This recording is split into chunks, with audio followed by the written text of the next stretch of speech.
Ahlan wa sahlan. Bonjour à toutes et à tous. Greetings, everyone. I am Ayman Shakawi with the Mohammed VI Foundation for Environmental Protection, and I will be one of the moderators for today's workshop. So this workshop, as part of the Africa Climate Week, is dealing with the future of climate cooperation in Africa, COP26 to COP27 and beyond. Before we start, a few words of organization. First of all, this webinar has been made available in several languages, so we're very happy to be providing with live translation in English, French, and Arabic. Therefore, if you would like to switch languages, please make sure to click on the globe near the bottom of your screen and change to the language you would like to hear this webinar in. I'm particularly pleased to welcome you here in Morocco from one of the northernmost spots in the continent of Africa, in Bidar.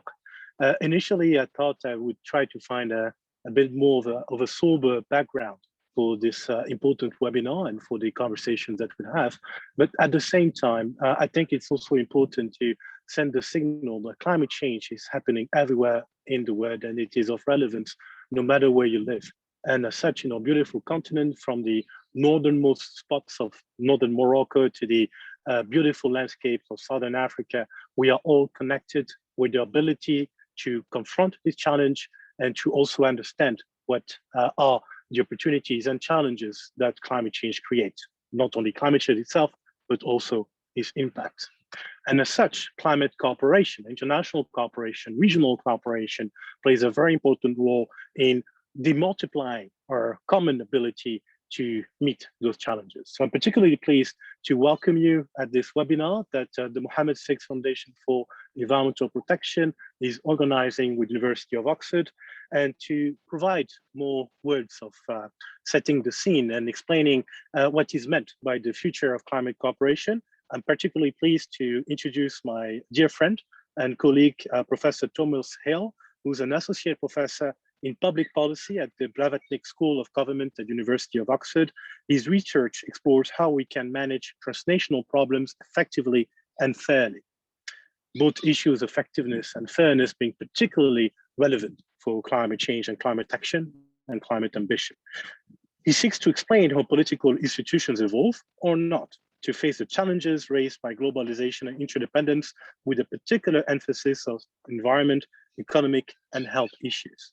He holds a PhD in politics from Princeton University, a master's degrees in global politics from the London School of Economics, and as well as a bachelor's degree in public policy from Princeton's Woodrow Wilson School. A US national, Dr. Hill has studied and worked in Argentina, China, and Europe. Professor Hill, the floor is yours. Thank you very much. Thank you so much, Ayman, for that very kind introduction. And also thank you even more for sharing with all of us the beautiful coast of Morocco behind you. It's lovely to see the sunny skies, the beautiful water, and the lovely beach. And it makes us all the more regret that we have to meet this way online over Zoom instead of in person, where we might be able to see and feel and taste this experience a bit more directly.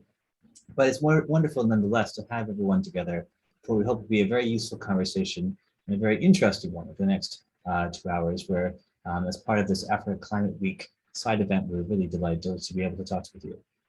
As Amy mentioned, our theme today is the future of climate cooperation in Africa and also beyond, and also looking at the immediate steps in up in the road to COP26, taking place in Glasgow in November, and on to COP27, which will be hosted, of course, in Africa the year following.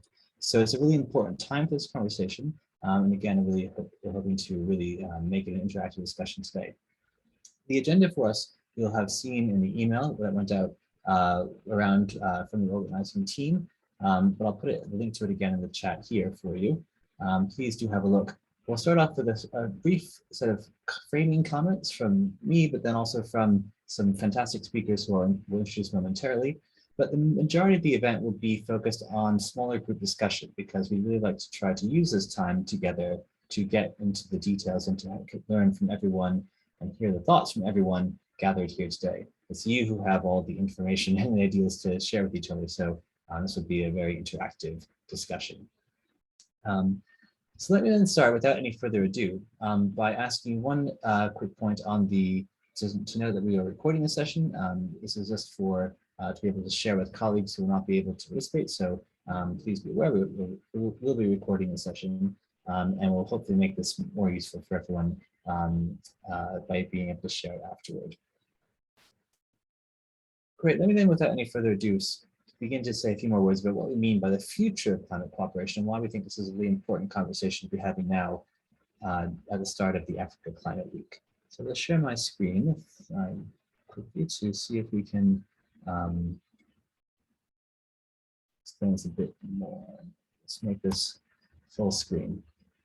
So we all know that we're a real critical tipping point in the climate change debate, where we have now stretching before us a very short period of time in which to begin to really turn the curve on lowering emissions, to really turn the curve upwards on raising our resilience and adapting to climate change, and of course to really ramp up the financing that we're going to be doing to drive all of those things forward. We have to act faster, we have to act stronger now, and we all know this, and the question is really how.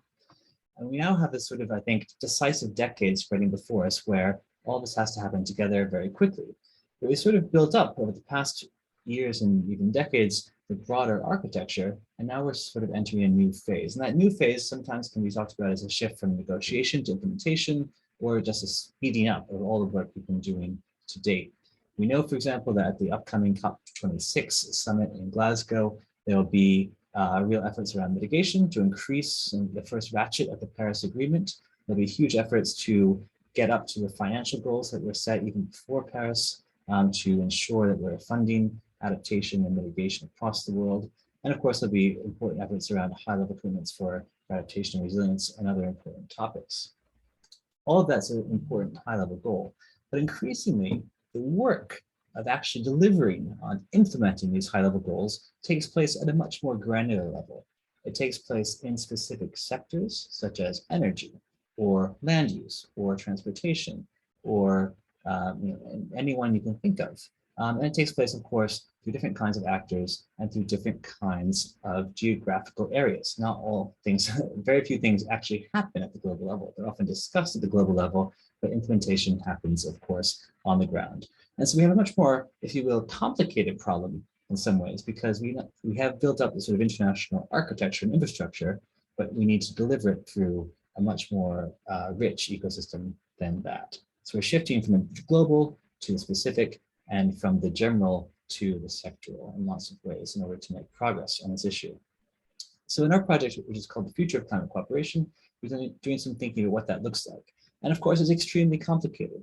The ecosystem of global sectoral climate action has a huge different array of different actors, different institutions. It's impossible for any of us to keep it all in our minds, and nor could we hope to. It's such a diverse amount of energy and effort that no one organization, no one individual can really have the bird's eye view, perhaps, of everything. But together, perhaps, we can begin to pool our eyes and try to envision what a stronger version of this ecosystem might look like. And that's the hope we have for this workshop today, to try to think through with all of you how we can strengthen this ecosystem. Let me say a few words about what that ecosystem includes then. So first and foremost, of course, it includes different kinds of actors, national governments, but also NGOs, cities, businesses, philanthropic organizations, civil society. Dear Tom, sorry to interrupt, Tom, just making sure in case you are switching slides that we are still seeing only the title slide. Just in case you were switching from one slide to the other. We're still stuck with this beautiful picture. So just to... I am switching slides, but it doesn't seem to be advancing on your screen. If I go out of full screen, can you see it now? No, it's fine. Yeah, now we're seeing a slide that says actors. Wonderful. So sorry about that. I was showing you the previous slide, which is just only to say how complicated the ecosystem is. So now let's try to dig into it a bit more deeply. One component of the ecosystem, of course, are these different actors, many different ones that I've mentioned. But of course, they're also often grouped together in different kinds of institutional forms. Things like what you might call a multi-stakeholder alliance, and you could think of things like the Global Resilience Partnership or the Under 2 Coalition or the Climate Chance Initiative. You know, there's single actor initiatives like, for example, the Global Covenant of Mayors or something that's looking at organizing businesses. Often they involve different kinds of actors coming together in different areas, and sometimes they have a general focus, looking across climate issues broadly conceived, things like, say, Science-Based Targets Initiative or the Food and Land Use Coalition, or sometimes they're quite focused, like, say, the Steel Zero Initiative. This whole complex landscape is also operating across different geographic scopes, from the global to the regional, to the national, and everywhere, and subnational, everywhere in between. So we have actors, we have different ways of organizing them institutionally, and of course we have all these different sectors. Here's a few that are probably at the forefront of our minds, but of course people might look at different sectors in different ways across these larger categories. So a whole range of different kinds of topics that people like to focus on. And I'm going to say another word about what I think is really a key part of how we come together as a community to think through this ecosystem more effectively. And that is to look at the different kinds of functions, the different kinds of roles that these different components of the ecosystem perform. Here's a few that have come up in our discussions to date. Things like setting out large goals and roadmaps. In a minute, for example, the high-level climate champions, which we'll say more about momentarily, have articulated a set of sectoral breakthroughs on different kinds of targets they're hoping to bring us all toward achieving. I believe one of our next speakers will say a few more words about that. But also, of course, different networks that try to orchestrate or coordinate or connect. There's different individuals and organizations that are trying to push forward the frontier of experimentation, perhaps financing new solutions. Others are trying to scale them up. Others, for example, governments that are working more on making rules. And others still, like, say, researchers like me, and others who are thinking more about how to measure and understand and analyze the data that comes through. And of course, a very important role for civil society in advocating, ambition, and action alongside these other pieces. So none of these functions could work without the others, and each come together to make the progress we all know we need to make. A very complicated ecosystem indeed, but one that we're beginning to be able to map out. We'll share after we review a link to some online interactive tools that are trying to do that. Let me just end with this final point, which is we know this ecosystem, very complicated though it is, and quite rich, is not yet fit for purpose. It doesn't yet have enough of the right kinds of actors taking the right kinds of actions, the right kinds of institutional cooperation forms to have the right kind of impact and the right kind of sectors to have the right outcomes for the goals we all know we need to achieve on dealing with climate change. And I think a few of the common topics that come up when we've discussed these difficulties before are listed here. Things like lack of a unifying narrative around how a sector can transform, ongoing polarization of climate change to other sorts of priorities as opposed to thinking about it as a synergy. Perhaps a bit of a lack of coordination and division of labor across the ecosystem, where maybe different groups are competing for the same resources as opposed to thinking about how they can cooperate to make more of a difference by working together. And we know that the richness and the strength of this ecosystem is very uneven across different sorts of contours. For example, some sectors have a huge number of efforts going into them, others are more neglected. How do we make that work? Maybe different sectors not neglected, but it has only sort of organizations involved in it who have a low level of ambition. We're not trying to really transform the sector to where we know we need to get to. So we have all this unevenness to work through as well. On top of that, there's real difficulty around continuity and resourcing, where many of the organizations working across these sectors are struggling to support themselves or maybe not able to have the resources that would give them the scale and depth to have real impact. And also have to sort of chase from event to event or from topic to topic, as opposed to having the continuity to really deliver results over time. And on top of all of this, we know there's a massive challenge around the inclusion and the representativeness and the accountability of this whole ecosystem. Because even though we can say, for example, in a process like the UN climate change process, where people can, there's a real process for organizing different parts of the world, even there we have struggled to get enough representation for people who are often most affected by climate change. In this larger, more complicated landscape, where we don't even know, where the meetings are taking place or who's deciding what, it's much more difficult for especially marginalized groups with fewer resources, groups in the global south, to proactively, meaningfully, deeply, and effectively engage in all of the places, these complicated sets of areas where decisions are being made. And so this is a really important part of the challenge as well. So let me end there on this broader framing point and say a bit more about what we're hoping to do to advance this question here today with all of you. What we'd love to do is be able to test a sort of very high-level view with your knowledge, your work, the things you're doing in your daily jobs and activities, and also your critical minds and thinking.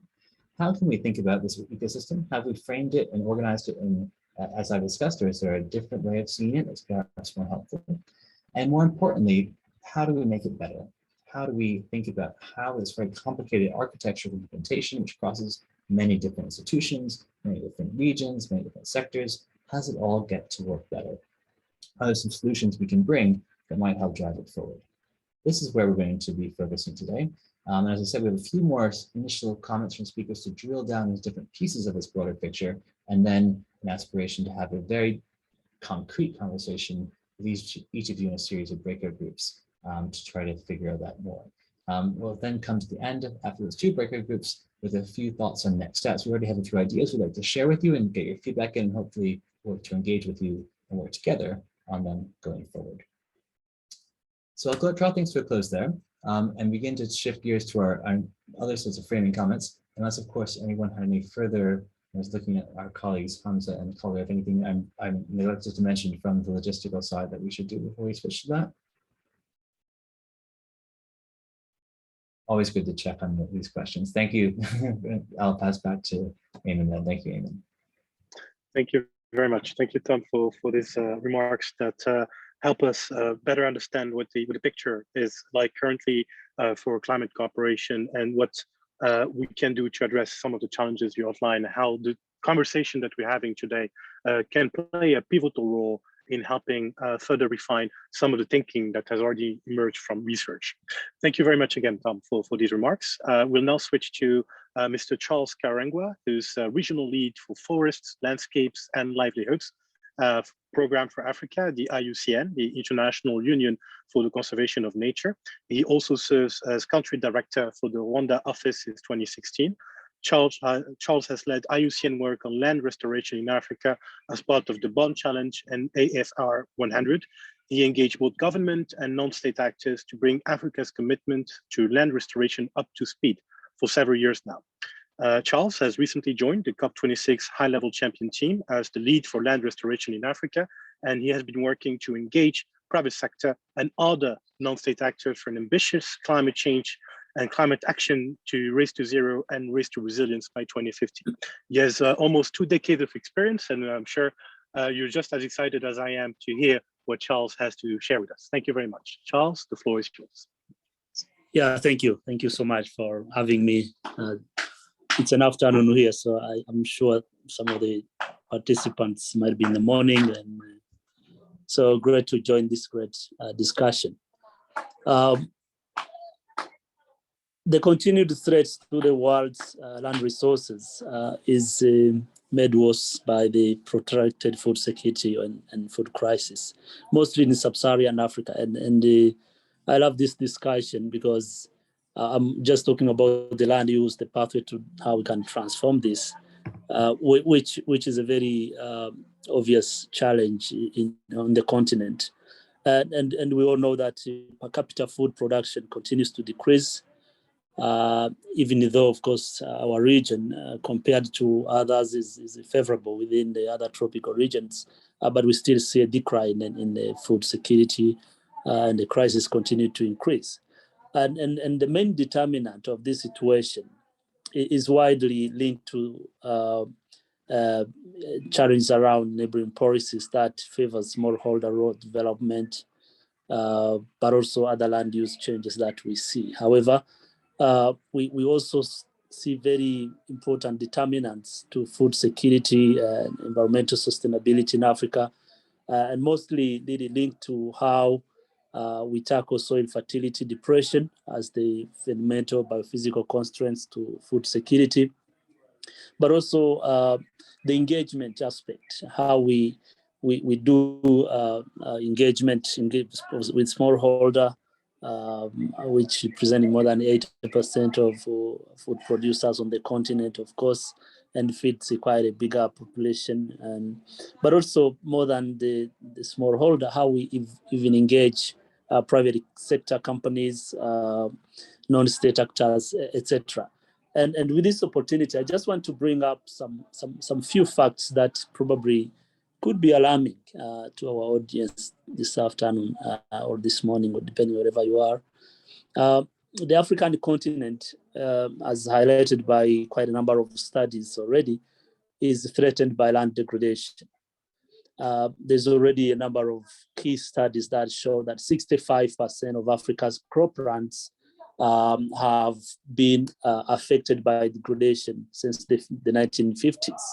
And this, of course, cost the whole continent more than 65 billion each year. What does that mean in terms of our GDP as a continent? Is quite a huge loss, of course. And we are talking about more than 230 million hectares, which is affected annually in terms of soil erosions and the productivity loss, etc. So there's no doubt that investing in restoration, in sustainable land use, definitely brings a huge return. What is also interesting, I was looking at a number of factors from a study that recently commissioned high-level champion and UCN. We see that degradation of ecosystem services, such as soil erosion, soil fertility, water retention, but also climate regulation and many other have negative impact and it goes to supply chains. And this definitely affects the private sector. So there's no actors that should not be worried about these issues. Regardless of the challenges, of course, that we are framing, that we are all aware of, there's also some quite a very strong engagement and will from governments in Africa. I've been personally working from 2015 with a number of African countries that are really showing a huge commitment to restore and reverse degradation of lands and work on integrated sustainable land use systems. So far, as of actually end of this last year, more than 31 countries in Africa had already showed the political engagement and political commitment to bring under restoration 127 million hectares by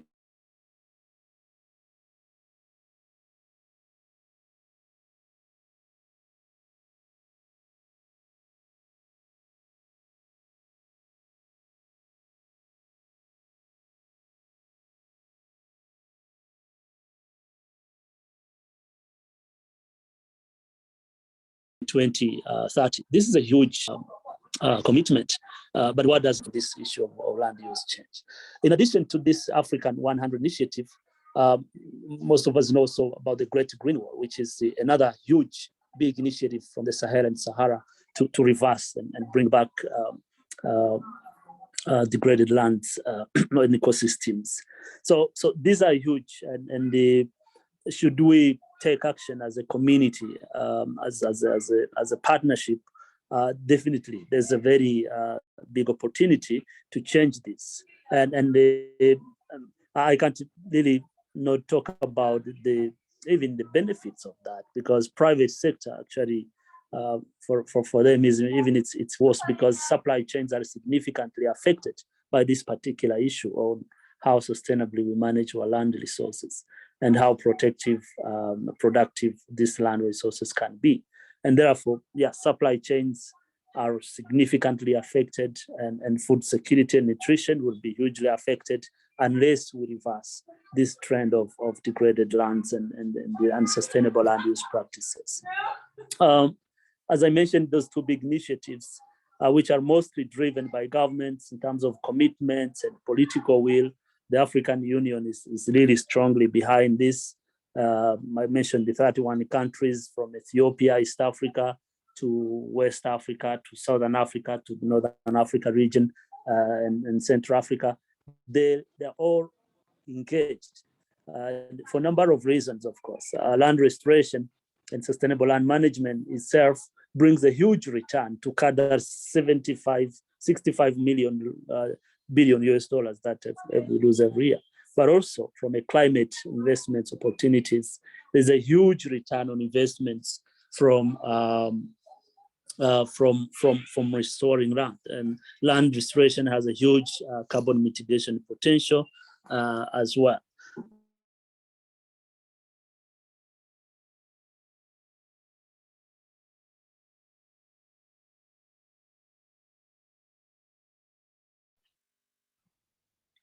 Sorry about that. We seem to lose the sound every now and then.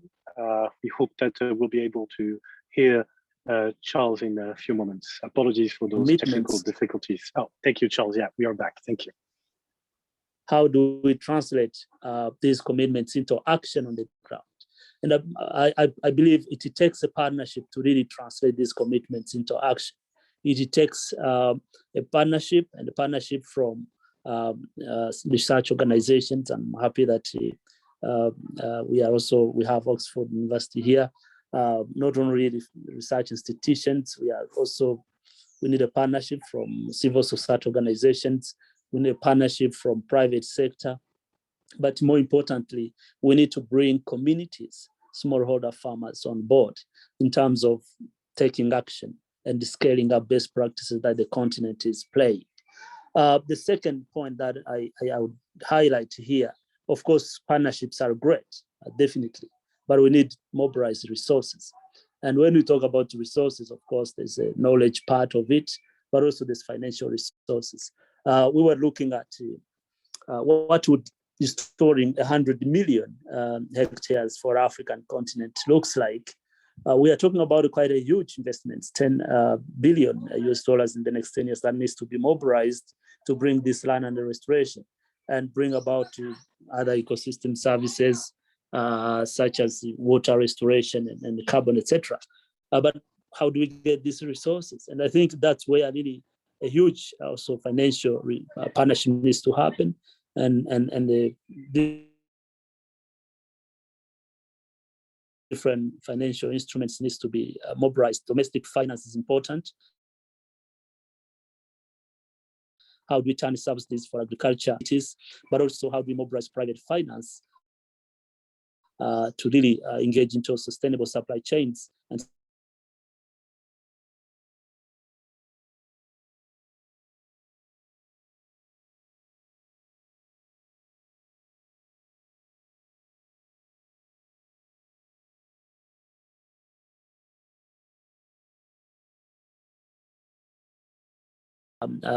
landscapes to oceans to marine. So research institutions will play a key role as we talk about this partnership. And I see already a lot happening. We still need to do a lot, but I think we are not desperate as we speak as a continent. We see quite a huge engagements and from different organizations that could definitely drive these changes. And then finally, which personally feel like it's really a big core that will be on this webinar to react on any question. I think there is a huge opportunity for private sector to really transform the whole food supply chain.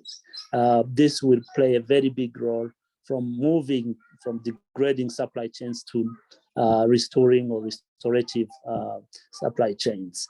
One of the recent studies, I will be actually launching this very recently. We just completed a study with Vivid Economics. When I say we, I'm talking about the high-level champion and IUCN and other partners, quite a good group of partners in Africa that contributed to that and led that study. We were quite surprised to see the benefits of regenerative agriculture from a carbon point of view, climate mitigation point of view, to economic growth, but also to sustainable food supply chains. And one of the indicators that I was personally very excited about is how much regenerative agriculture can increase livelihoods of a smallholder farmer up to 200%, which is really huge. And this is a very facts-based study. So, and these are a couple of practices that could be definitely scaled up as we discuss this land use, how we transform the land use issues. And then finally, we can't forget the role of policies and national strategies that really plays a very big role in terms of how we bring different governments, institutions together I worked in a country, which I may not mention, but where, of course, there was a huge difference between what the Ministry of Agriculture does and Ministry of Environment, and then you have water, you have forest, you have energy, you have then infrastructure investment. How do we make sure that from a land use entry point, we are actually looking at the landscapes together as institutions? And so policies, strategies plays a very big role there. And I think my last point on that is again, there is a lot happening on this continent. As we talk about the COP26 soon and then the 27, there's a lot to be done. But these discussions, I think, will also continue to shape and frame how the land use systems can be transformed on this continent for a better future of our population and the climate. Thank you so much for having me. Thank you very much, Charles, for these important remarks, not only about the importance of land degradation in terms of how we address land degradation, being also part of the solution for both mitigation and adaptation, but also the fact that land degradation is such an important topic for our continent. Your invitation and your call for inclusive partnerships that are provided with means of implementation, in particular finance, and your diagnosis that a lot is happening, but we still need to do a lot. Thank you very much for these remarks, Charles. It's now my pleasure to move to our next speaker, Manal Bidar. Manal is 19-year-old. She's a climate activist from Agadir in Morocco. So actually behind me, you can see the Mediterranean Sea, but when Manal goes to the beach, she sees the Atlantic Ocean. She's been quite involved with various youth mobilization, environmental activities in Morocco and globally. For example, with the Mohammed VI Foundation for Environmental Protection, she's been active through the Young Reporters for the Environment program, and she has been building awareness around climate change and the COVID-19 pandemic. She's also involved in several global organizations, such as global or regional organizations, such as the African Youth Climate Hub, where she serves as an ambassador, UNGO, which is the official youth constituency of the United Nations Framework Convention on Climate Change, that's the lead of communications, COP16 as coordinator of accessibility and inclusivity and the local conference of youth. And she also has more recently taken a role as a member of the Global Center on Adaptation's Youth Advisory Panel. Thank you very much, Manal, for taking some of your time on a Sunday to be with us. The floor is yours. Thank you. I think you have some slides you want to share.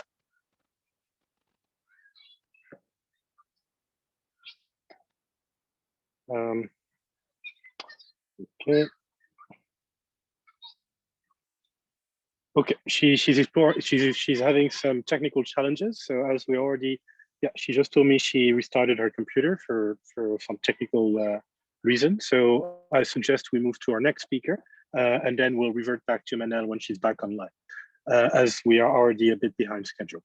Mr. Issa Bado is actually, I switched to French, as our next speaker is part of l'Institut de la Francophonie pour le Développement Durable. So Monsieur Issa Bado est spécialiste de programme à l'Organisation internationale de la francophonie. Il coordonne l'action de l'Institut de la francophonie pour le développement durable en matière de climat, biodiversité et désertification. Il maîtrise les grands enjeux du moment relatifs à la lutte contre les changements climatiques et donc ces autres enjeux que j'ai pu introduire. Grâce à sa maîtrise des rouages des négociations internationales sur l'environnement, il a coordonné plusieurs actions concrètes en faveur des acteurs francophones dans le sens de favoriser leur pleine participation à l'adoption de décisions fortes en environnement. Monsieur Bado, la parole est à vous. Bonjour, Monsieur Chekawi. Bonjour à tout le monde. Je vous remercie, je suis très honoré. Merci d'avoir associé la francophonie à cette initiative que nous pensons très louable. Je voudrais me passer un peu on va dire des formalités protocolaires. Je tiens quand même à vous respecter en disant ceci, mesdames et messieurs. Je vais donc aborder ce que j'appelle la diversité des acteurs dans une approche durable de lutte contre les changements climatiques. Nous savons tous tout le rôle qu'a joué l'Afrique ces dernières années, notamment avec la COP22 qui s'est tenue au Maroc, et aussi l'engagement des négociateurs depuis le début du processus en 1992 et bien avant, qui aboutit aujourd'hui à ce que nous avons connu comme l'accord de Kyoto, l'accord de Paris, et ainsi de suite. Je voudrais en fait, dans le cadre de mon propos, utiliser plusieurs images pour illustrer cette problématique et aborder ce défi qui est le nôtre, le défi de mobiliser tous les acteurs au niveau du continent. Et ce défi-là, il n'est pas aussi sans impliquer d'autres acteurs au-delà de l'Afrique. C'est pour cela que je pense que nous devons comprendre cette lutte contre les changements climatiques pour pouvoir mobiliser le plus grand nombre d'acteurs et rehausser l'action climatique au sein du continent. Je voudrais dire ceci. L'Afrique est le symbole de ce que j'appelle le symbole de la complexité de cette lutte contre les changements climatiques. Parce que, premièrement, ce continent-là, il n'est pas historiquement responsable des effets que nous vivons des changements climatiques, mais il comporte ce que j'appelle l'une des plus grandes solutions. Vous savez, l'Afrique a le second poumon vert du continent. C'est un grand potentiel en termes de séquestration du carbone. Il ne faut pas aussi l'occulter. L'économie africaine est à construire. C'est beaucoup de potentiel en termes de technologies vertes, des technologies sobres en carbone. C'est beaucoup de potentiel en termes de main-d'œuvre, en termes de possibilités de transformation, en termes de possibilités de réduction des gaz à effet de serre. En d'autres termes, ce qui peut être fait sur le continent africain plus aisément ne l'est pas certainement sur d'autres continents. Il faut se rendre compte que, comme l'a dit le précédent intervenant, lorsque les discussions ont démarré sur la lutte contre les changements climatiques, pour les négociateurs africains, on parle plus de gestion durable des terres, on parle de lutte contre la dégradation des terres, on parle de préservation de la biodiversité. Mais effectivement, pour d'autres acteurs, il fallait voir ces questions-là, ces enjeux-là comme étant des sujets différents. J'ai envie de vous dire, comme j'aime utiliser les images, que pour moi et pour beaucoup d'acteurs internationaux, c'est la même chose. Lutter contre les changements climatiques signifie, pour la région du Sahel, gérer durablement les terres. Qu'est-ce que ça veut dire lutter contre les changements climatiques pour les pays du bassin du Congo? Ça veut dire simplement préserver les ressources du bassin du Congo, préserver la biodiversité du bassin du Congo pour leur donner tout leur potentiel de séquestration naturelle du carbone. Je veux dire par là que la synergie d'action est une question importante pour le continent africain. La synergie d'action est une question importante qui se retrouve dans la question des mécanismes de coopération qui sont abordés sous l'article 6 de l'accord de Paris. C'est pour cela qu'il faut comprendre que les solutions que nous devons apporter doivent intégrer également la synergie d'action.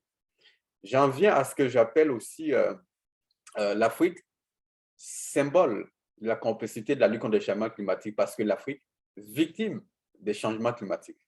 Les changements climatiques, qu'est-ce que ça veut dire pour les pays du Sahel? C'est toute la sécheresse, c'est la famine. Qu'est-ce que ça veut dire pour Madagascar? C'est la famine que nous avons vue ces derniers temps. Qu'est-ce que ça veut dire pour la Tunisie et bien d'autres pays? Ce sont les feux de brousse que nous avons vus. Et c'est la même chose qui se passe dans d'autres pays du monde. Alors, quelles sont les solutions? Alors, comment nous devons envisager la mobilisation des différents acteurs? C'est quoi le problème? Et le problème que nous avons constaté ces dernières années, pour parler en langage plus simple, c'est que nous avons vu une mobilisation des décideurs. Ces décideurs ont contribué à prendre des décisions fortes. Nous avons vu cela avec le protocole de Kyoto qui a montré ses limites.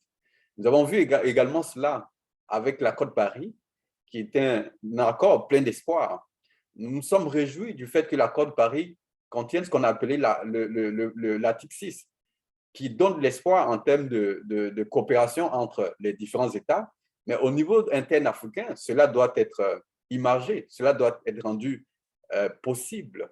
Comment à l'interne nous regardons la coopération entre les différents acteurs qui sont d'abord ces décideurs-là, qui, une fois avoir pris des engagements de réduction des émissions, des engagements en termes d'objectifs d'adaptation, les transposent au niveau local, au niveau national. De quelle façon? Pour les territoires, les engagements pour les territoires, des engagements pour les chercheurs, pour le secteur privé, comme le disait mon prédécesseur, des engagements pour monsieur, madame, victimes des changements climatiques qui ont besoin de s'autonomiser, de renforcer les capacités. Parce qu'effectivement, si je prends les citoyens lambda qui est dans le secteur de l'élevage, de la pêche ou de l'agriculture, Les changements climatiques, ce que ça veut dire, c'est la rareté du poisson. Ce que ça veut dire, c'est les sols qu'on ne peut plus utiliser.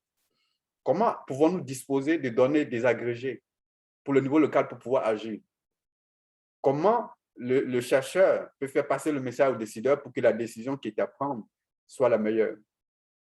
Comment la victime sur le terrain peut bénéficier réellement de l'action qui lui est destinée parce qu'un bailleur de fonds veut lui apporter un financement? C'est cela la diversité des acteurs pour l'Afrique. La diversité des acteurs, certainement pour d'autres continents. Ce que nous voulons dire, c'est que justement, nous devons travailler au niveau local aussi africain à faire en sorte qu'il y ait un attelage plus important entre ces différents acteurs.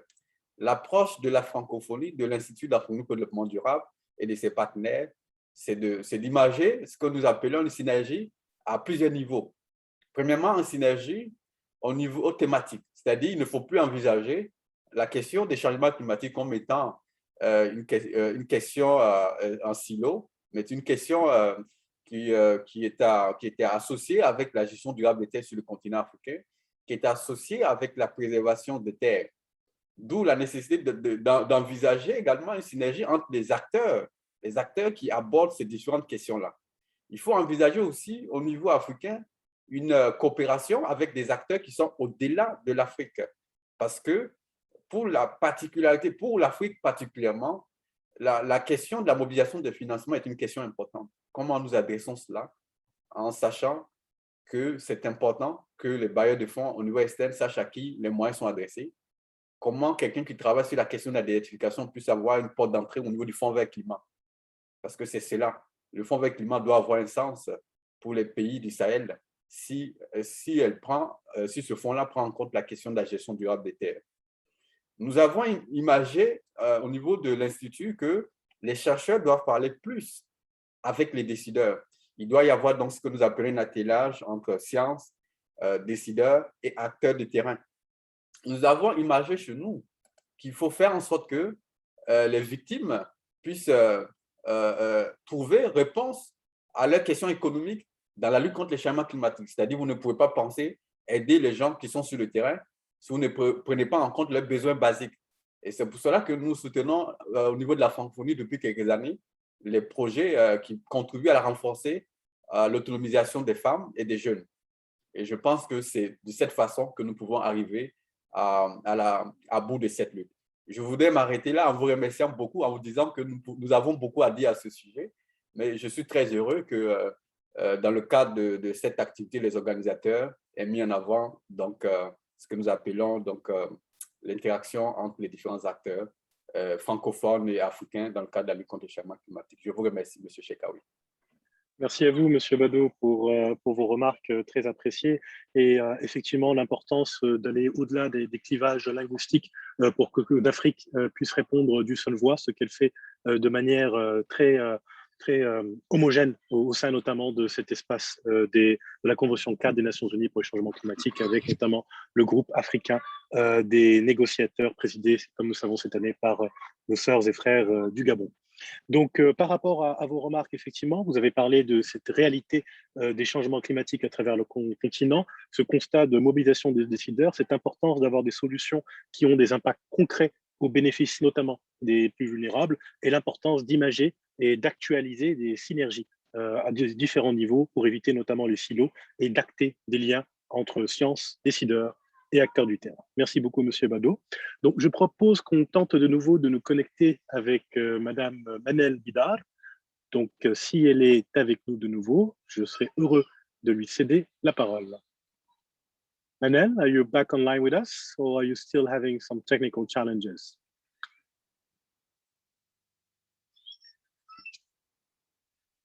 Okay, so I guess we'll move on to our next speaker, which will be our last speaker if Manal doesn't come back. Before we spread in different breakout sessions to go more into substance and to hear more your thoughts, dear participants who are carrying the substance of our conversations. So our next speaker is my colleague at the Mohammed VI Foundation, Mrs. Nasma Jaloundi, who's a consultant who's working in the context of the foundation, particularly on issues linked to climate change. Before that, she worked for 7 years as a permanent expert in the Commission in the Economic, Social and Environmental Council in Morocco. Before returning to Morocco, she spent 15 years in France as a student, but also working in the diplomatic spheres, be it at the Embassy of Morocco in Paris, but also at UNESCO. She has a master's in international relations and diplomacy from the University of Westminster in London. She's also particularly invested and committed for women leadership. Nesma, the floor is yours. Merci beaucoup, Ayman.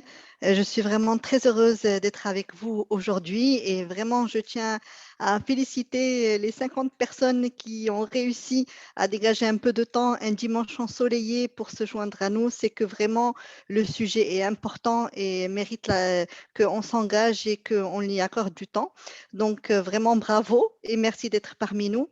J'aimerais partager avec vous quelques slides que j'ai préparé. Alors, je lance la présentation. J'espère que vous pouvez la voir.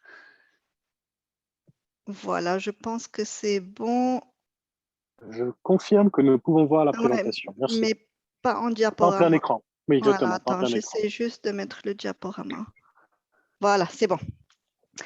Donc, merci à tous, vraiment très heureuse. Alors, j'aimerais partager avec vous une initiative que nous avons lancée à la Fondation Mohammed VI pour la protection de l'environnement et qui est en fait une démarche multi-acteurs, multisectorielle.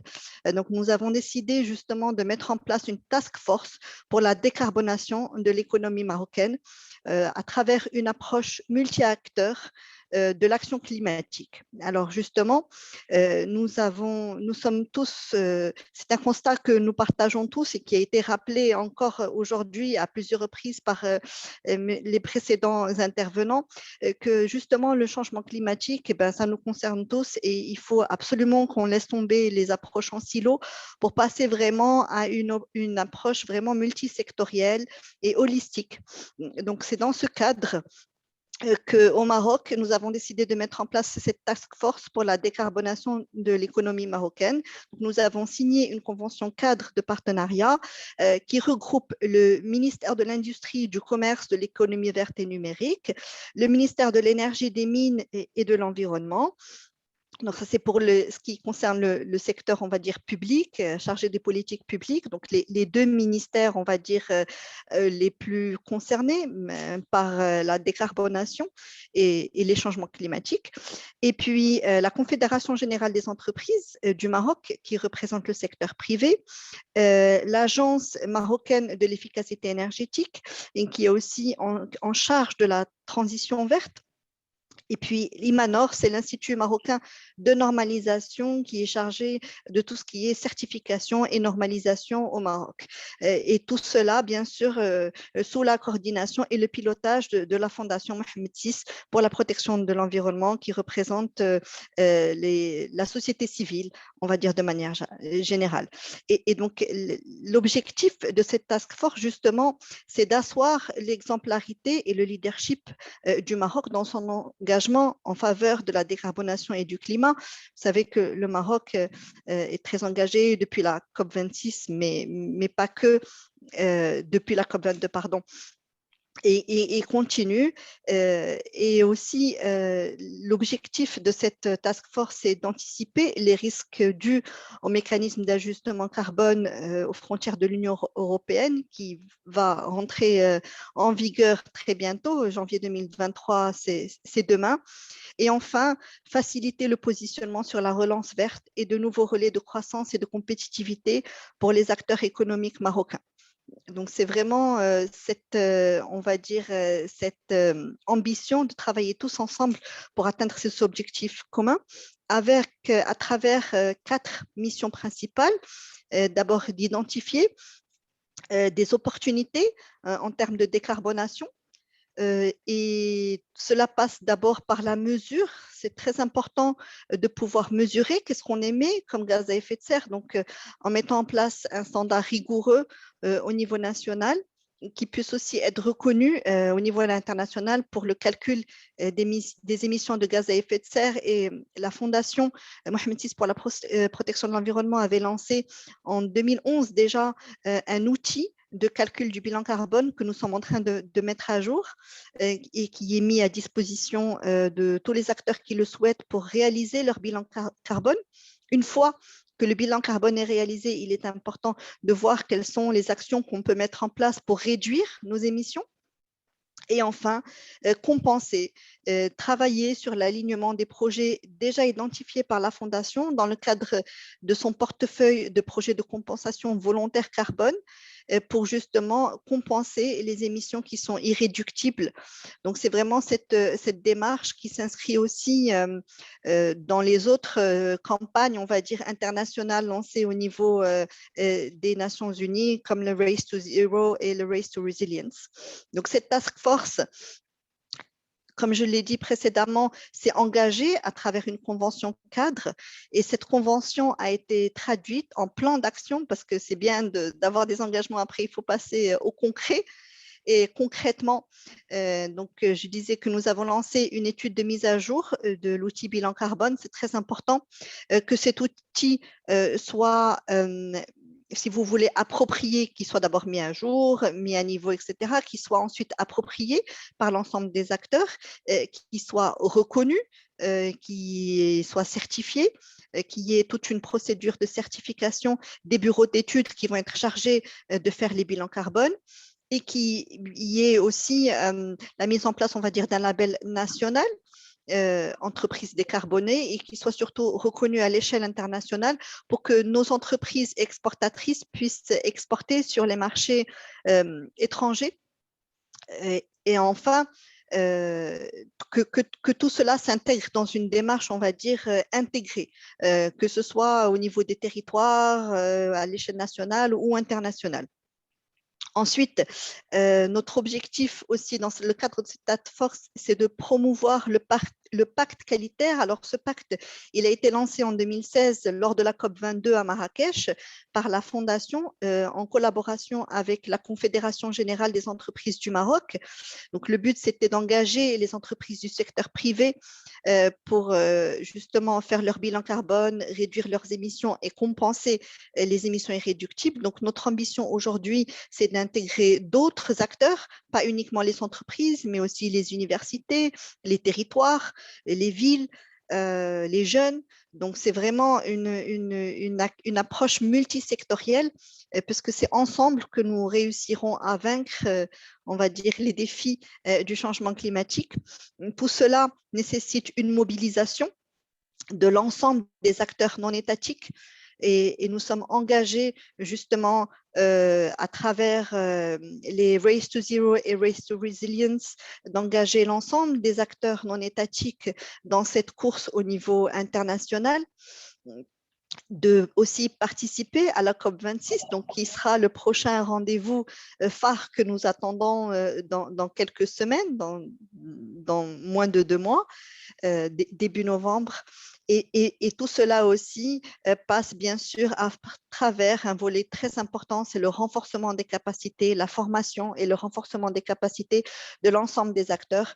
Donc à travers un plan national de formation à la méthodologie bilan carbone, mais aussi à tout ce qui tourne autour de la réduction des gaz à effet de serre, la compensation, voilà, pour que tous les acteurs de la société soient vraiment sensibilisés, formés, alertés aux défis qui sont les nôtres. Donc voilà, mon objectif aujourd'hui rapidement était de vous présenter cette démarche un petit peu, on va dire, précurseur que la Fondation Mohammed VI pour la protection de l'environnement a lancée avec ses partenaires, et nous aimerions bien voir émerger à travers le continent africain d'autres initiatives comme la nôtre, vraiment pour engager cette approche écosystémique, vraiment multi-acteurs économiques pour pouvoir lutter contre les changements climatiques et être au rendez-vous de l'accord de Paris et son objectif de réduction, de conserver la température à 1,5 degrés Celsius.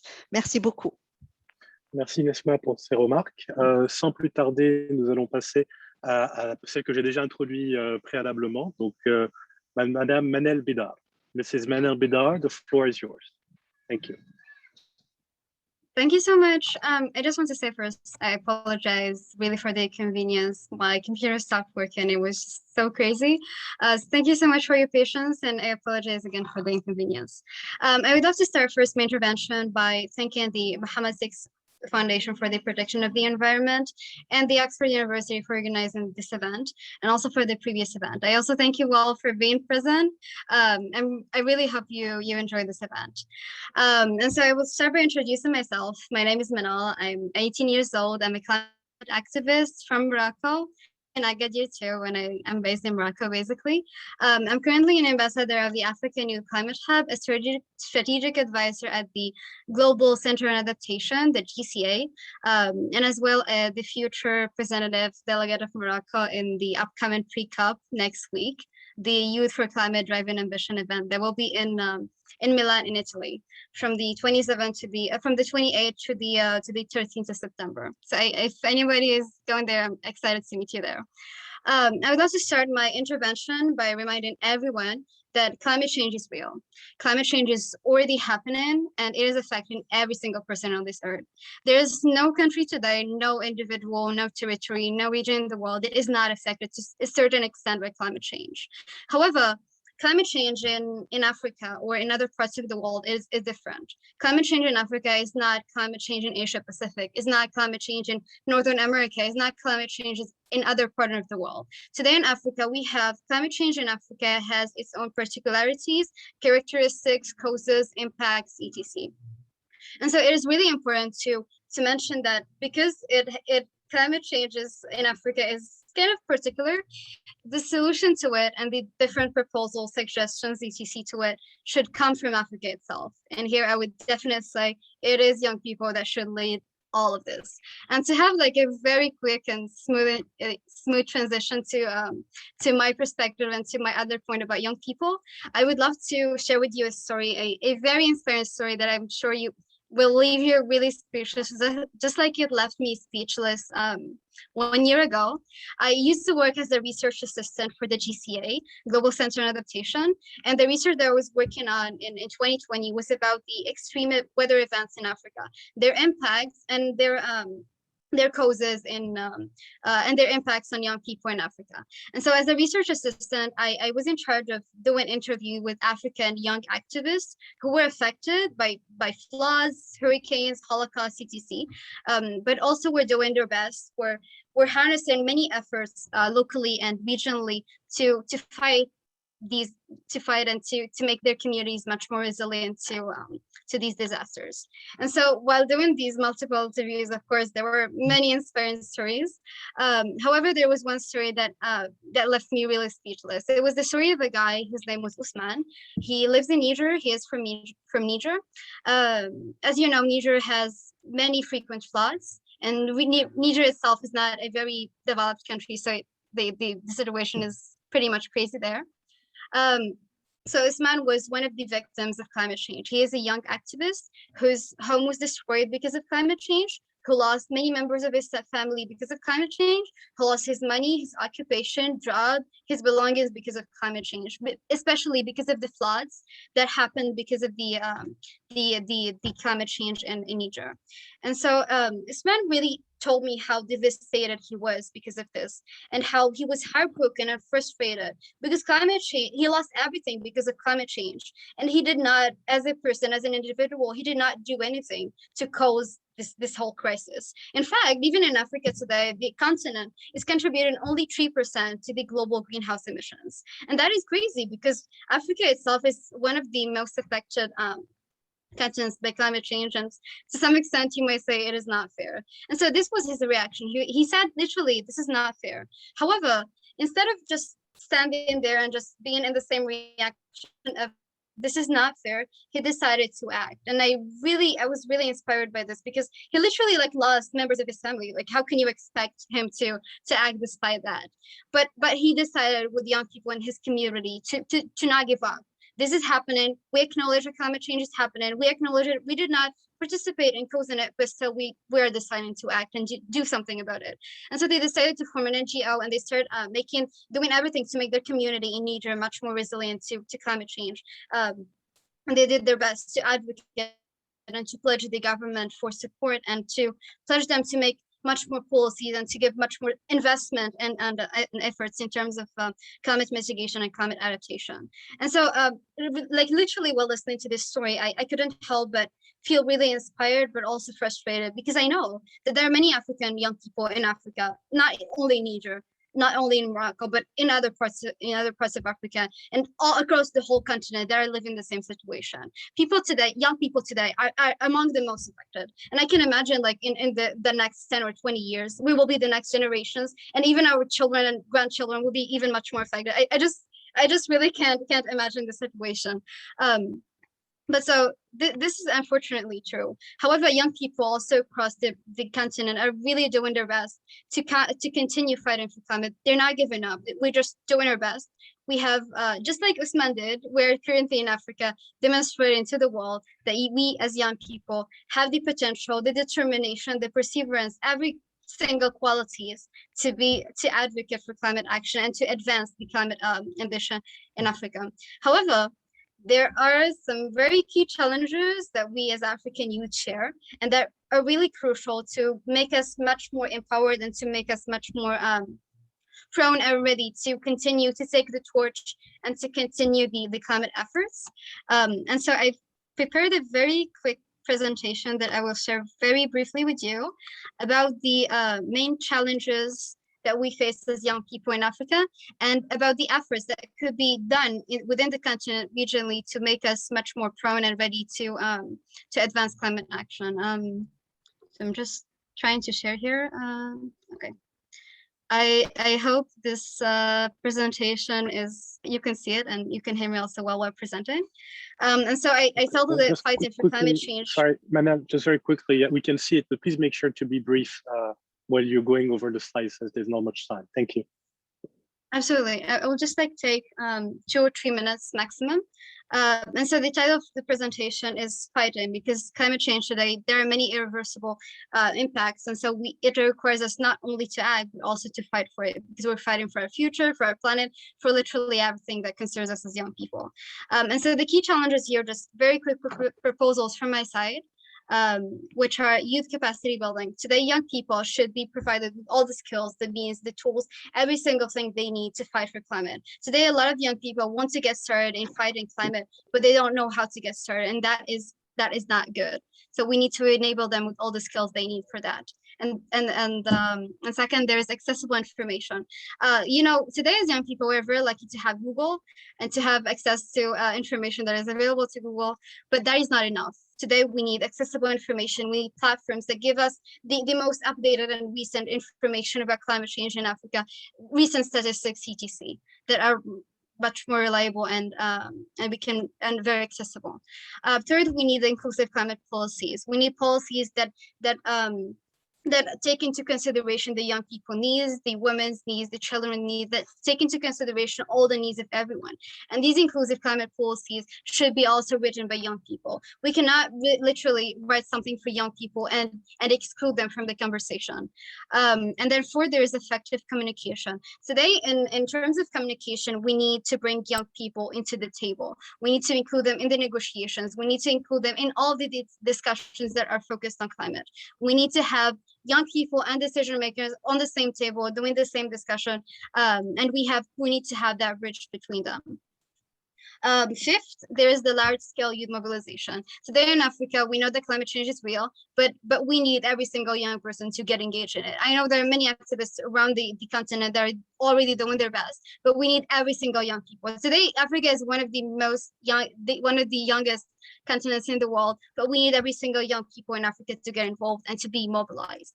And then very finally, support in all its form. We need to support young people. We need to support their initiatives, their startups, their companies, everything they're doing for climate, financially, morally, emotionally, through social media, through everything. We need to provide them with support, because they are the leaders of tomorrow, and they should start acting as leaders of tomorrow starting from now. And then very finally, we are the future youth for climate. Young people are the future, but they're also the present. And then there's the quote from Greta Thunberg that is really inspiring. No one is too small to make a difference. You see, young people today perhaps do not have enough means or enough tools or enough skills or enough experience, but they have the potential, they have the ability and the capability of making a change and making an impact. And I'm sure that together as young people, if we're united, we can definitely make change and end climate change, either in Africa or around the world. And so for all the young people here today, don't give up. We're here united and we can definitely change the world together. This is it. Apologies. Yeah, thank you so much. And apologies for the pretty much long intervention. I really enjoyed it and I hope it was useful. Thank you. Thank you very much. It certainly was useful. Thank you for your very interesting remarks, for your energy, and for bringing to the table your critically important perspective. Much appreciated, Manal. Always a pleasure to hear you speak. So now, a quick update regarding the arrangements for our event.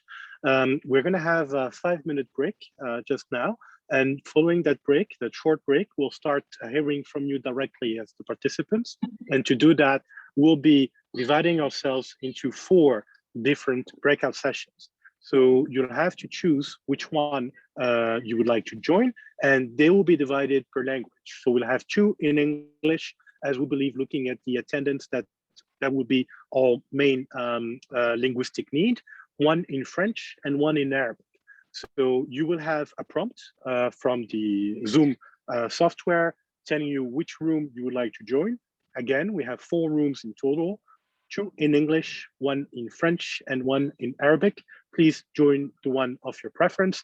And right away, we have a couple of minutes just to catch our collective breaths and then ponder a bit, maybe grab a quick cup of coffee before going even deeper into substance and discussing elements of diagnosis, but even more important, elements of recommendation and strategic approaches, both in terms of the short term and long term for climate action, COP26, COP27 for Africa and globally. Thank you very much.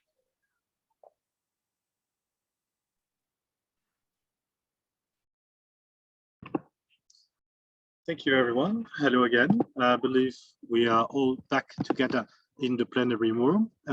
We hope that you found the conversations to be stimulating.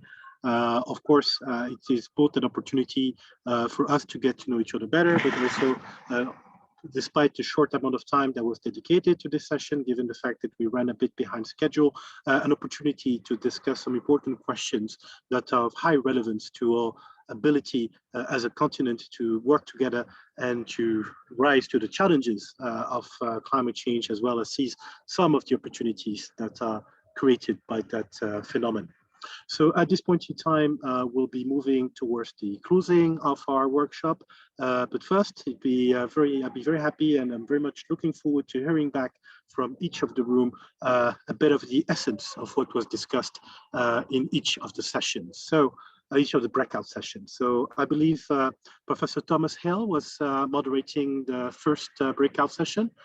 Will you be reporting back yourself, or is there a rapporteur for that? Thank you, Eamon. Yes, I will be reporting back. I'm afraid I failed to nominate a rapporteur, so apologies for that. But we had a very nice discussion about some of the themes that emerged already in the first discussion. And I just want to very briefly, without trying to summarize everything, emphasize the importance of the key concept around collaboration and how we get collaboration. Both, we know we need collaboration because, as for example, Charles was outlining, getting the funding and the actors doing the work together, and the actors who have the right information to inform the work, getting it all put together in one place requires bringing people together across the organizational boundaries and silos. And so that's the sort of magic we need to kind of create. But as the participant Caroline was mentioning, oftentimes we lack the data or we lack funding. Faujan and MSA were saying we often lack the role for people like young people, especially, to have a voice in those conversations. And so we need some kind of system for doing so. Perhaps that system needs to be sort of project-based as opposed to some sort of institution that might just be a little bit more ad hoc and organic. Maybe even self-funding in some ways, if it could be, for example, a kind of social enterprise or some kind of project like that. So, and also really important, of course, to consider the incentives that need people to cooperate or that don't need them to cooperate. So collaboration is a key idea, and we talked about the boundaries of how to make it stronger. I think we've come away with a clear understanding of what we need to try to create and some ideas about how to build up toward that. Excellent. Thank you very much, Tom. So let's move to the other English breakout session room and ask, I believe, Calder, you were moderating this particular one. Were you not? Thank you, Eamon. And like Tom, I will also be reporting back for the group. So just to summarize very briefly, as far as barriers and challenges were concerned, certainly finance and funding was identified quite early on as the major priority. And that concerns at the very local level up to the global level, particularly concerning the capacity of national governments to be able to cooperate and implement climate actions and targets. So a more coordinated response towards actually financing cooperation is certainly a key priority, that one that needs to be delivered on at COP26, but certainly a far more suited system for actually delivering the Paris Agreement needs to be developed for COP27 and beyond, far more than the 100 billion that's always referenced. Otherwise, certainly just more inclusive decision-making at all levels is very necessary, particularly including youth, which is very, very key for the African continent, given the demographics there. And so the question of whether or not COP27 could present some kind of new shift in the COP process that can bring together all sorts of different stakeholders, making decisions together on how to implement climate actions rather than having segregated areas between negotiators and non-party stakeholders, as has been the case up to COP26. And certainly referencing the key developments that the high-level climate champions have been leading on with regards to linking up the real economy processes of sectoral decarbonization, resilience building with the multilateral process. So it's a big question on how that moves into COP27 and beyond. Thanks. Thank you very much, Calder. And like both of you, while I was moderating the French session, I failed to nominate a rapporteur, so I'll also be reporting back as for what that particular group looked into, and I'll be doing so in French, given the fact that this particular discussion took place in French. So, on s'est intéressé dans le cas des éléments de diagnostic à un constat inquiétant et réel, c'est que l'état de dégradation des écosystèmes dû aux pollutions multiformes est particulièrement grave, notamment en Afrique. Nous nous sommes aussi inquiétés du fait que les États insulaires africains étaient particulièrement affectés. Nous nous sommes intéressés également aux ressources en eau comme étant une importante composante écosystémique qui permet aussi de faire le lien avec d'autres volets du développement durable, notamment social et économique, par le biais de projets de tourisme durable et d'aménagement. Nous nous sommes aussi intéressés à la problématique des données comme étant un élément qui permet de joindre les volets de diagnostic et d'action à moyen et court terme, ainsi que l'importance de mettre en face de chaque problématique et de défi des plans de conservation qui se basent sur la description de l'état initial et qui soient aussi bien des plans d'action que de surveillance adaptés à chaque problème. Donc, pour poursuivre dans cette lancée d'action et moyen long terme, il y a eu un appel à avoir une banque de données africaine commune entre les différents pays, que aussi un élément que les universités africaines, en particulier le réseau des universités vertes, sont appelées à jouer un rôle important dans ce cadre. L'importance de continuer à sensibiliser les décideurs, mais aussi tout ce qui concerne le déblocage de fonds. Ce diagnostic également que le côté réglementaire est fondamental, aussi bien du volet diagnostic que pour faciliter l'action à moyen et long terme, mais nous sommes également confrontés à une énorme variété de ces aspects réglementaires à travers le continent. Et pour joindre les deux bouts, à savoir les éléments de diagnostic et d'action à moyen et long terme, l'importance de promouvoir cette coopération entre pays et acteurs africains et de nous intéresser à comment est-ce qu'on peut la booster davantage. Donc, voici pour ces éléments de feedback. Mais encore une fois, dans cette particulière discussion que nous avons eue, il y a eu beaucoup d'appréciations qui a été exprimées par l'ensemble des participants vis-à-vis des interventions d'ouverture qu'ils ont trouvées particulièrement enrichissantes et ils ont tenu à remercier dans ce cadre. Alors, le moment est venu pour nous, en fait, de partager avec vous une vidéo, parce qu'un des intervenants que vous avez vu au programme n'a pas pu intervenir à ce stade, mais il nous a transmis pendant notre session, à vrai dire, une vidéo. Et il est important pour nous qu'il puisse avoir aussi cette opportunité de s'exprimer et que nous puissions entendre ce qu'il a à dire également. Donc, j'aimerais inviter l'équipe de soutien technique à partager cette vidéo qui dure à peu près 7 minutes que nous avons reçue. Et après cette vidéo, nous allons clore les débats. Donc, merci de bien vouloir passer cette vidéo maintenant. It's a pleasure to participate in this Africa Climate Week event, the future of collaboration. And I really welcome the opportunity as Executive Director of the African Climate Foundation to join you. And even though I'm not joining you in person nor a live virtual stream, at least this recording has an opportunity for me to just share some preliminary thoughts on your event. The African Climate Foundation feels very strongly aligned to the premises and the general thesis and themes that this event is looking to address.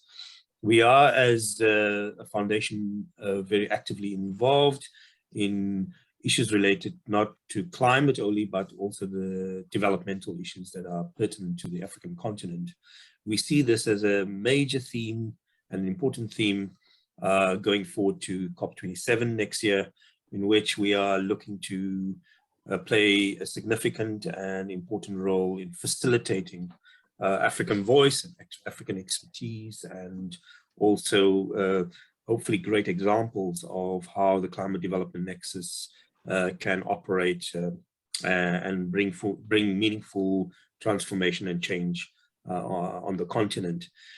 Climate is not just an issue of adaptation, which is largely what has been effectively been portrayed as the primary issue for Africa. Actually, we must see climate as through another lens, not just from the point of view of risk and the impact that risk has on important sectors like agriculture, which are important for livelihoods and also for the export of agricultural commodities. So we must take a more holistic whole economy view, and this is why the foundation is really trying to promote the stronger developmental benefits from a broader global climate agenda, particularly in the light of the world moving to net zero and decarbonization. We have to find effective ways of increasing investments in types of infrastructure, practices, technology that are effectively clean energy solutions or options that are going to grow in stride as technology evolves and investments in these technologies evolve in the advanced and other emerging economies. Africa ought to benefit from this, and therefore the discussion around what is relevant for COP, I would argue, as head of the foundation, that we need to start to broaden the debate to economic transformation issues as well. And this is also pertinent particularly for commodity-dependent countries, particularly oil, gas, and coal exporting countries, that they really need to look deeply into these economic transformation debates and discussions, and try to anticipate a world in which potentially, whether it's 2-3 decades down the line, where their entire economies cannot be solely dependent on the export of commodities. They actually have to look at other options. And we hope that this pressure from what we see as a sweeping new wave of potentially new technology wave and set of investments and effectively restructuring of trade relationships will awaken a new vision for even climate diplomacy and our thinking about climate issues on the continent that is not just solely gravitated around discussions in Paris, but to take a more broader whole economy view around these issues, because I think that the time is now there for us to really be a lot more less reactive, a lot more anticipatory, and a lot more about expanding the opportunities for Africa to integrate the climate agenda into a broader economic transformation and development agenda. If we don't do that, it is likely that Africa will be continue to be primarily an exporter of resources. And this may not be traditional exports like coal, oil, gas, or iron and steel, or bauxite, or for that matter, phosphates, but a new stream, a new wave of minerals extraction in which the raw material is exported outside of Africa with little value added internally within Africa, and comes back in the form of green technology, clean energy solutions that are sold back at much higher prices or import parity prices to Africans, where they could have the opportunity to actually develop this as part of the economic transformation agenda and to participate in the new green and clean and climate technology wave by having a much bolder vision and ways of integrating that vision, not only nationally, but regionally. And we have to do this as a collective way. Debate is no longer just about the climate issue in a very narrow environmental sense, but climate issues as investment opportunities as part of a broader economic development agenda. And we ought to really begin to shape this as we go along and chart a new vision and a new thinking around Africa's role in the global climate debate, the nature of how we should organize collective action here, and that the issues that we want to tackle need to be very aligned to our own national and regional economic interests. Thank you very much, and I wish you well for the rest of your session, and it's a pity that I cannot make your discussions. And as I say in Arabic, ma'as-salama, thank you very much. Shukran jazeelan. Thank you very much for sharing those remarks. So the time has come for us to close this session. It has been a pleasure to co-chair this particular workshop together with my dear friend and colleague, Professor Thomas Hill, who will have the final word in a few moments. I wanted to indicate again that this is but one event in the context, in the continued engagement to make sure that Africa is in a position of leadership, Sept position of leadership when it comes to climate action and regional collaboration. Some of us that follow international developments have been paying special attention to what is happening in New York regarding climate change, among other topics. And we saw how much climate change was a deep and a priority issue for a lot of the leaders that met there. But evidently, Africa is one of the, as was recalled by Manal earlier, is one of the countries that has the least, continents that has the least to do with this issue, is one of the one that is the most impacted. But there are also opportunities in terms of action. There are things that are happening, and we are very happy and honored to be in a position to facilitate more inclusive ambition and action for climate change in Africa. So thank you very much for that, and I'll let my dear friend and colleague Tom to with the final word. Thank you very much. Thank you so much, Eamon, and thank you all for a really interesting discussion. Let me just end by saying a few words about next steps. So first, I know many of us will be attending various events throughout the rest of Africa Climate Week. We're looking very much forward to the discussion there. This is a great event that the high-level climate champions and the hosts in Kampala are putting together, along with the support, of course, of the regional coordination centers of the UNFCCC and of the with the Secretariat and everyone involved. And I think it's really taking a useful step forward, as these events have been over the years, to build up a community of practice and connections, even if we do so this year in a remote way, a really useful step forward. In our project, the Future Climate Cooperation Project, will be sharing with you some of the materials we've discussed today and looking for any further feedback you have. It'll be a very useful input to the final version of those documents that we'll look forward to launching in advance of COP26 in November.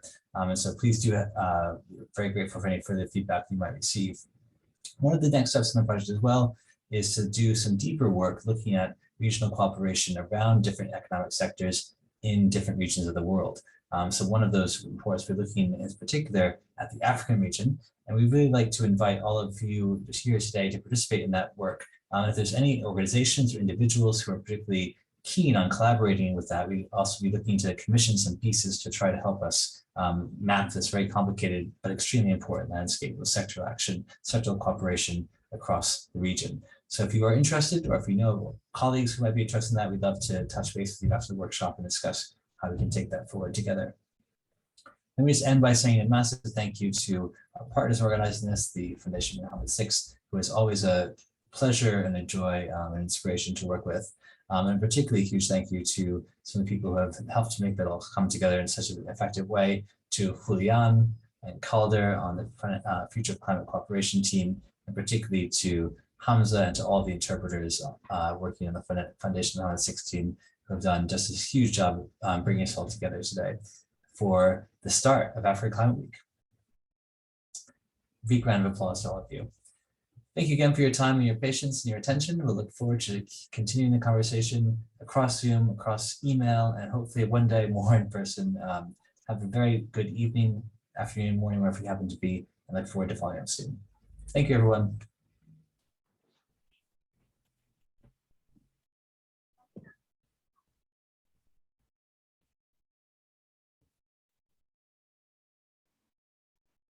Thank you.